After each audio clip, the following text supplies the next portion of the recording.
What makes Joel a great father? After all, The Last of Us does start with him tragically losing his daughter.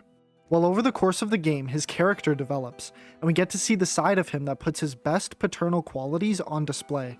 Now, in order to prove to you how great of a parent Joel is, we need to follow his life throughout the game, as there are many important events that trigger drastic changes in Joel, culminating with him becoming the perfect parent for Ellie. We first meet Joel in his early to mid 30s, just as the apocalypse is breaking out. And although this section of the game is short, there are some important things I want to make note of. First of all, Joel is a single dad taking care of Sarah, and he works damn hard too. He looks tired and he comes home late, implying that he works multiple jobs to provide for his daughter. Now, despite this, Joel still makes time for his daughter, showing us that at his most worn out, he still puts her first. Joel is given a watch as a gift from Sarah, and his first reaction is how she got the money for it. He doesn't want her spending her hard-earned money on gifts for him, as he isn't very materialistic. The value of the watch isn't how much it cost though, and Joel keeps it on for over the next 20 years, even after it breaks, as it's the last memory he has of his daughter before he lost everything. Over the course of the next 20 years, Joel becomes a shell of his former self.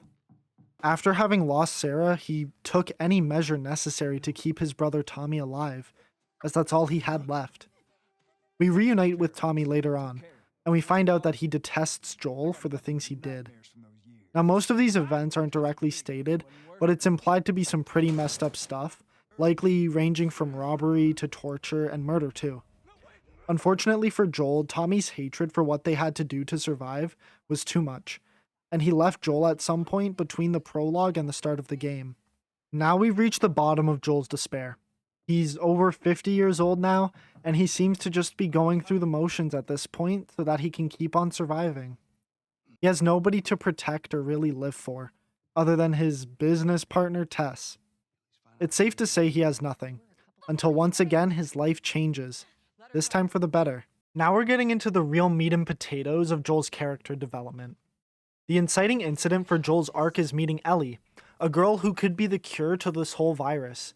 Joel is tasked with taking her across the country so that they can develop a cure, and now shit gets interesting. Joel is pretty hesitant to go on this trip as it's very dangerous and they're unlikely to make it, but he's persuaded to take a chance and try. Even though Joel is pretty dismissive of Ellie at the beginning of the story, it's his job to protect her, as without the cargo, he doesn't get paid. It looks like this incentive is the only reason Joel pays Ellie any mind at all. That is until Tess's death, and the two have to finish the trip as a duo. It's Tess's dying wish that Joel gets Ellie to where she needs to be, and it's this exact moment where Ellie becomes something more to Joel. She's not just the cargo, her life represents what Tess died for, and he's not going to let his friend die in vain. Now Joel and Ellie's relationship starts to develop into more of a bond.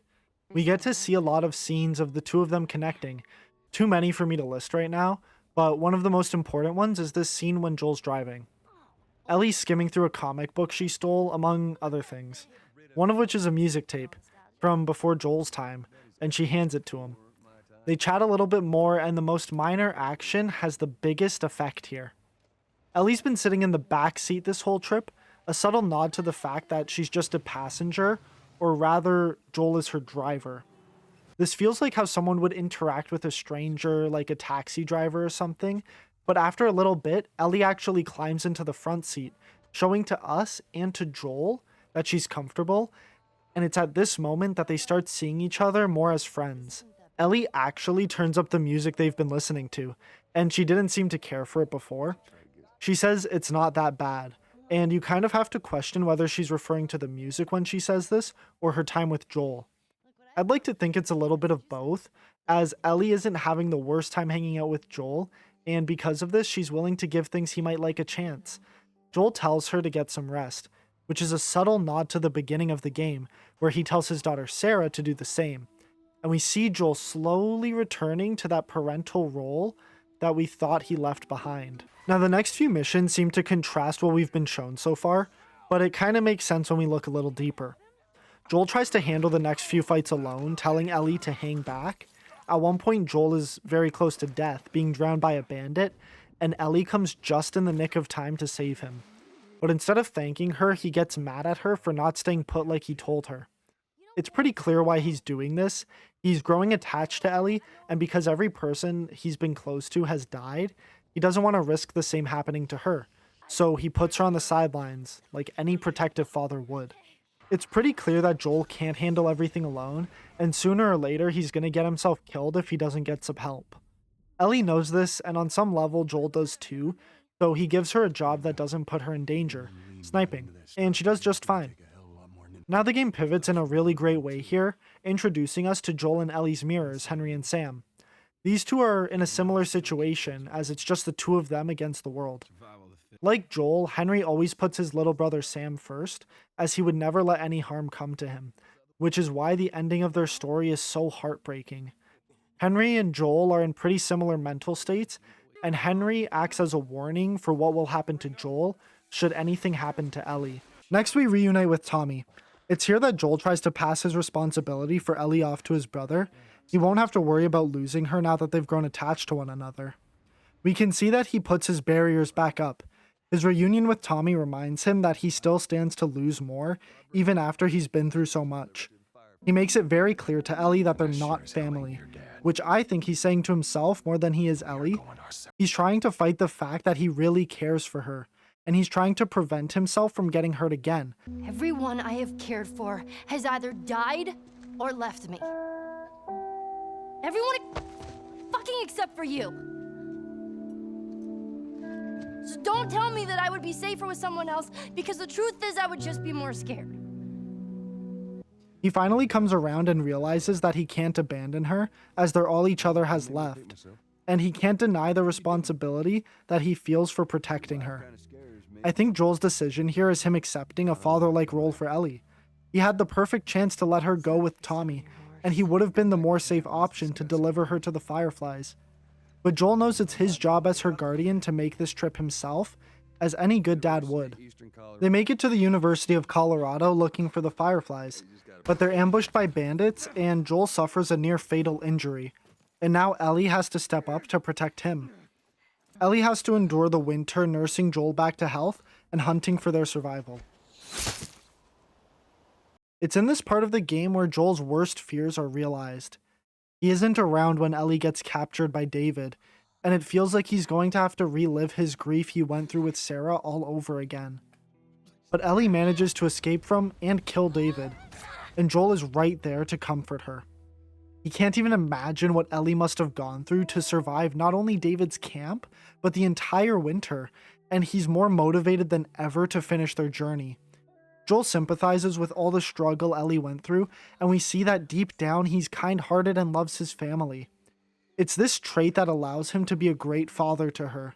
Ellie's been shunned her whole life, and everybody who's been close to her has died or left her. Joel's devotion to keeping her safe is exactly the kind of relationship she needs from a parent figure, and Joel delivers. Ellie, stop smashing the subscribe button. You only gotta hit it once. Go back to Tommy's. Just be done with this whole damn thing. After all we've been through.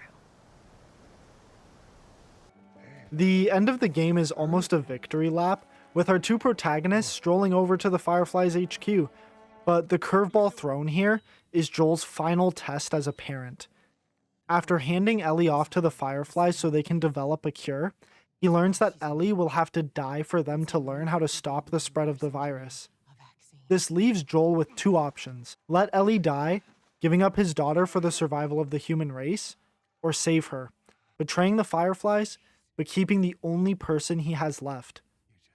Joel picks the latter, which is the human choice.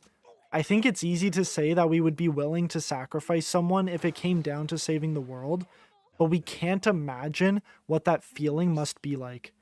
Joel doesn't act rationally here, as Ellie's life would mean saving so many more. It doesn't matter to him. He can't bear the loss and grief that would come from this, and even though he makes the selfish choice, I think it's the deciding factor for Joel being a great parent for Ellie.